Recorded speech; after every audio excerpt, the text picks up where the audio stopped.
రాము గారు first 2 days మనకు differences వచ్చాయి. తర్వాత ఇద్దరం ఫ్రెండ్స్ అయిపోయాం, లైక్ మంచి ఫ్రెండ్స్ అయిపోయాం. రాము గారి మీద మళ్ళీ ఒపీనియన్ చేంజ్ అందరికీ, హౌస్ అందరికీ ఎప్పుడు వచ్చిందంటే అతని బొమ్మలు వదిలేయడం. మాకు రీజన్ తెలియదు ఎందుకు బొమ్మలు, వేరే అందరికి రీజన్స్ ఉంటాయి, ఇతను రీజన్ వదిలే ఉత్తిగా నిలబడడం ఎందుకని మాకు అర్థం కాలేదు.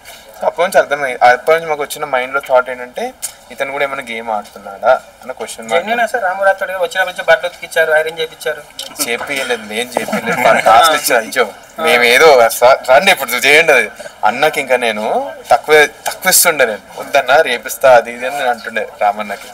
బట్ జెన్యున్ గేమా నాకు తెలిసి అతను యాక్చువల్లీ వేరే వాళ్ళు చాలా మిస్యూటిలైజ్ చేస్తున్నారు, అడ్వాంటేజ్ అవుతున్నాడు. బట్ మధ్యలో ఒకటి వేరే కూడా చేస్తున్నాడు ఆయన. సో చూడాలి అది.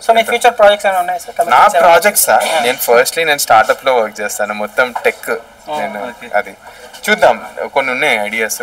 మోస్ట్లీ నేను స్లోలీ షేర్ చేస్తాను అందరితోటి, something related in the similar field only, but I will share very soon. ఇప్పుడు మీ ఫేవరెట్ కంటెస్టెంట్ అంటే ఎవరు సార్ బిగ్ బాస్ 9 లో? నా favourite contestant Sanjana is my favourite contestant. Sanjana is my favourite, absolute favourite. అంటే only glamour అంటే కప్పిచ్చేస్తారా? ఆమె గ్లామరా? మీకు ఏమనిపిస్తుంది తనకి? ఫస్ట్ ఏం గుడ్డు గురించి మాట్లాడారు కదా, అది తన గేమ్. సింపుల్ అండి, గేమ్ మీకు గేమ్ లేదు, నేనే గేమ్ క్రియేట్ చేస్తా, అదండి మైండ్. సో నిన్న టాస్క్ లో కూడా నేను నా గేమ్ నేను ఆడుతానని చెప్తే చాలా డిస్టర్బ్ చేశారు, అందరూ వచ్చి తన గేమ్ డిస్టర్బ్ చేశారు. సో అలా స్టాండ్ చేసి ఏమైంది నాకు తెలియదు, నేను చూడలేదు.